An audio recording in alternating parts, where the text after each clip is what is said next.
Hello and welcome to your astrological vibrations for Friday, December 5th, 2025 by Gaia Blooming. I am Mimi and our energy mantra for today is I listen to where I'm being called to expand into change. So as of this recording, we have not hit the full moon energy. So we are still in the build, and while Friday is going to be in full moon over, I think we're still going to be feeling some of the effects.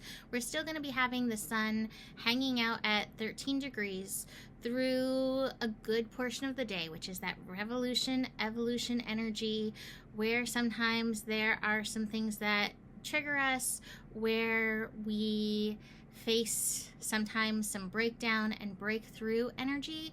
But the energy mantra is like, okay, where can you accept this and where can you expand into change? And I also feel like we may feel some of the emotions not yet expressed coming up through today and through this weekend. We have the return of our grand trine. We're going to have Mercury, which is direct in Scorpio, connecting to Jupiter and Saturn, and that's going to be this weekend. But today we're like in the build to it, so just be aware there might be some emotional waves that we coast through. If this is the case, please put down your arrow for a moment, feel what you need to feel, and then realign with like your goals and where you want to go. Now, there's a few interesting things today. So one of it is finishing up moon in Gemini. The moon finishing up in Gemini is making a few interesting connections. It's connecting to Mars in opposition. We're waking up in that opposition, which is interesting. We have a square with Saturn and we have a square with Neptune. Moon opposite Mars is really interesting because this is kind of highlighting that full moon energy. And like I said, this is what we're waking up into. And this is an opportunity to unify Sagittarius and Gemini energies. And I had beautiful insight that I shared in my Patreon group of how potent the words and the mental field of Gemini can affect the actions of Sagittarius. And so that's something to be aware of today, to unify your goals with your actions. I said, I think it was the beginning of this week, one of those quotes that I love is like, don't look back, you're not going that way. It's so important to stay focused in and on where you want to go. So keep that in mind. Again, if you fall off, if you're surfing and you fall into the tides, it's okay. That's gonna happen during this, Grand Trine water weekend energy that we have. But get back on the board and, keep surfing the horizon. So we wake up in that energy and then we hit those squares. We square with Pisces. And I think sometimes when we have a square with Pisces, I love how I'm hearing it. The Delulu hits us smack in the face. It feels like the things that we're wishing for, the daydreams, they might come back and hit us in the face and make us even feel a little stupid for desiring, wanting, believing these things can happen. And I think it's usually just a time rather to connect in, reset if needed, and then keep aiming rather than getting completely thrown off. It's just about these little shifts. So much of life is about making these little shifts. Maybe it's a little shift in how you're saying it. Maybe it's a little shift in how you're speaking it. Maybe it's a little shift in how you're dreaming it. Maybe you've been looking at something for so long that you realize this isn't actually even the thing that I want. And so just be aware. Today is about those little shifts. And please don't let the Delulu smacking you in the face get you down. I think that's specific as well to that moon-Neptune energy. And I just feel it, like between the full moon over and that energy, it might feel like a letdown.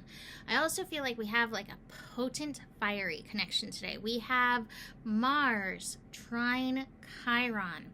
And a few things are coming up around this. One is that this energy, which is a master degree, it's at 22 degrees, so there's some mastery in this for us. You might see some of your wounds coming through reaction. So if you react and then like, oh, yeah, no, it didn't want to behave like that, or didn't want that. Okay, so you're getting to see some of that energy. You may also get a chance to respond and take action in a healed manner, in a manner that's true to yourself in this energy. Either way is beautiful. Either way is expansive and helpful.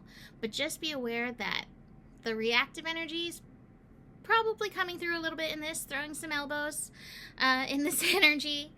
And it's going to give you something that you can philosophize about later, really think about, and let you see, okay, this is where there's still some of this healing work to do. Now, speaking of emotional energy, we have the moon moving into Cancer right around 6 p.m. Pacific time.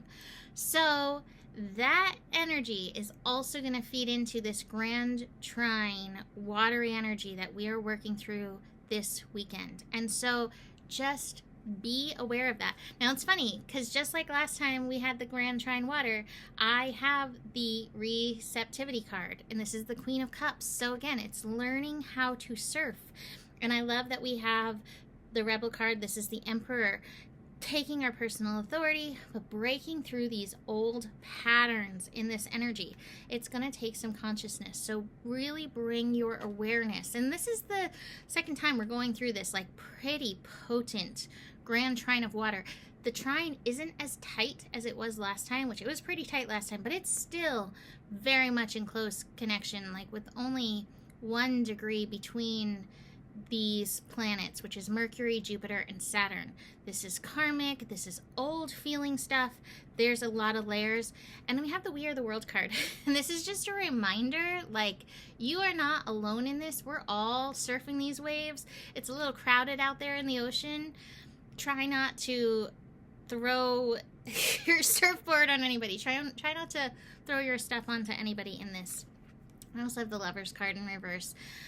Ugh. So self-love through this, bring it to yourself, focus on yourself in and through this energy, because again, especially when all 3 water signs are activated, there's deep feeling on so many layers. So it's just really important to remember that. So I also finally found my Seasons of the Witch Yule Oracle. It was literally sitting there on the shelf that I looked at so many times, but I guess now is the time. So check out the Oracle card of the day.